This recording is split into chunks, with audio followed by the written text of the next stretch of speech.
Italo Ferreira gets the opportunity again to set the pace here. We know that Gabriel Medina already has to make it through to the final to keep his world title hopes alive. Italo wants to be there. Always a good chance with the form these two surfers have carried through the back end of the year, or at different stages of the year, that they'd be right in this position, still in the Final Four, having a shot at a Pipe Masters win as well as a world title. This was straight off the buzzer, Ronnie. Yeah, Italo getting trapped inside this one, really data behind him. Yeah, 0.83 for Italo, and I thought for a sec that he was going to come out of that, Kelly, but unfortunately not. Slater without priority having a look underneath. Yeah, eyeing something off on the back door here. This way bowling up quite nicely. Slater locked in, the wave spits. And he doesn't come through this one, but has that knack for finding those magic insiders. Italo now gets an opportunity. Ooh. A cupped out pipe wave, and he gets spat out. A low road exit straight on the rail, and an opportunity to attack the lip here as well. Just having some fun on the end section. So that little exchange will work out quite nicely for the Brazilian. A little too long to project over. Italo, on the other hand, going toward pipe. Nice barrel ride and a couple of extras on the inside. It looked like on the bottom turn, as we see this angle, this is what I want to see. See this bottom turn there, kind of drives into it. You think he's too deep. This is going to be a great score, because he was right there on the foam ball, as critical as you could possibly be. He could not have ridden that wave anymore or got any more points out of that wave. You see that the time he took before he got that little bottom turn just there, and then there was a pump.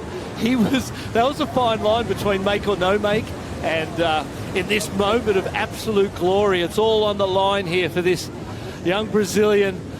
His dreams are on the line, but he managed that pressure perfectly. Great start for Italo. Full-blown wide out inside that barrel too. There would have been a moment there where Italo was just running on pure feel and his knowledge of what's unfolding inside that barrel on point. He found that exit quite nicely. I really am enjoying it. And coming up against Gabriel Medina in the semi-finals, what can we expect?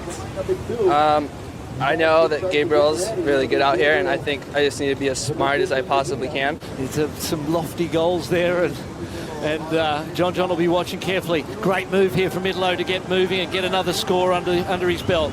Ducks under, finds an insider, a little double barrel opportunity, goes to the rail, whips through a quick carve, and goes to milk this one right through to the inside. Throws the air reverse, doesn't stick it, but the majority of points were already collected on that ride. He's a magician, he's a master. Kelly Slater making a move. Slater, again, eyes on backdoor. This wave starting to pitch, holding open just for a moment before pinching on the face. 4.83 was the number for Italo in his last ride, so it's grown into a two-wave requirement for Kelly. 13.43 he needs from two rides to get ahead here with just under 19 minutes to go. People have come along after Kelly Slater, had their whole career. Hold on, things are getting a little messy and tangled up there, Kelly, on the back door. Well, Slater drives around that first section. It wasn't really throwing open, and he's not going to generate a number out of that one. Let's have a look at the replay of his last ride. This is a backdoor wave in the break, and this is what I'm talking about. You never know. You're expecting him somewhere. A closeout for Kelly. Luckily for Italo, let's see what happens on the left. Oh my gosh, a beautiful turn under the lip. He was literally in the tube when he did that bottom turn. Started pumping it, ran off a little too fast. So incompletions both ways. Kelly Slater now with the priority. For Italo, and everyone's hoping as he drops into this one, finding himself a good backup score, because that excellent score he already has is a nice one. You think about today's scoring, it's been those heroes and zeros, and Italo has been able to get those heroes and see if he can get another one and get his chances for a first world title. Team rider who's paddling right now.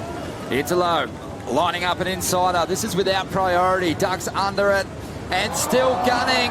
And the wave pinches, but Italo manages to stay on his feet and find the exit. And that could well and truly say goodbye to that 4.83 and improve his position here. Against Kelly Slater, you're never comfortable unless you've got him in a combination position. Kelly was interested in this one. Doesn't take it. Little stall off the takeoff.